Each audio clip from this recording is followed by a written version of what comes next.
নমস্কার বন্ধুরা, আজ আমি আপনাদের সাথে শেয়ার করব শীতকালীন সবজি দিয়ে একটা নতুন ধরনের রেসিপি। তো সেটা হলো গাজরের উপমা। তো তার জন্য আমি গাজর গ্রেট করে নিয়েছি।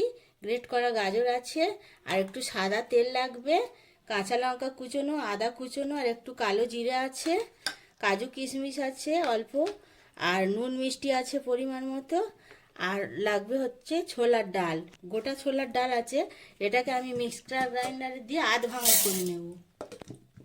ছোলার ডালটা হাফ ডাস্ট করা হয়ে গেছে এই রকম। আর ওভেন জেলে আমি একটা কড়াই বসিয়ে দিয়েছি। কড়াইতে দিয়ে দিচ্ছি কিছুটা সাদা তেল,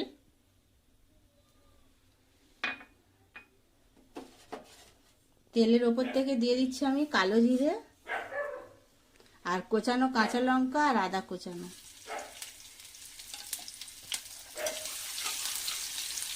একটু নাড়াচাড়া করে নিয়ে এবারে দিয়ে দেবো আমি কাজু আর কিশমিশটা।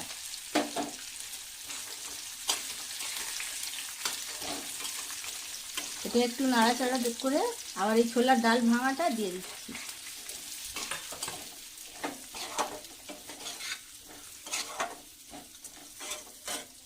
এবারে দিয়ে দেবো আমি গ্রেট করে রাখা গাজরটা।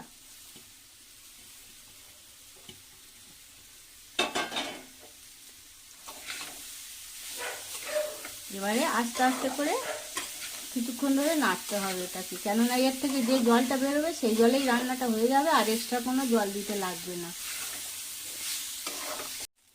উপমাটা প্রায় হয়ে এসেছে।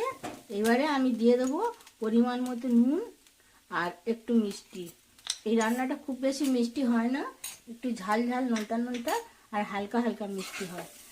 তো এবারে আমি নামাবার সময় দিয়ে দিচ্ছি 1 চামচ ঘি।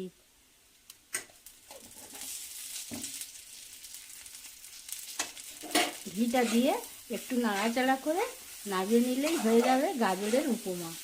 গরম গরম চায়ের সাথে পরিবেশন করব, ভালোই লাগবে। তো বন্ধুরা, গাজরের উপমা ঝুরঝুরে রেডি হয়ে গেছে একদম পরিবেশনের জন্য। সন্ধ্যাবেলা স্ন্যাক্স হিসেবে চা বা কফির সাথে পরিবেশন করবেন, দারুণ লাগে। তো আমার এই রেসিপি যদি আপনাদের ভালো লেগে থাকে, লাইক করবেন, শেয়ার করবেন, আর প্লিজ আমার চ্যানেলটাকে সাবস্ক্রাইব করবেন, পাশে থাকবেন।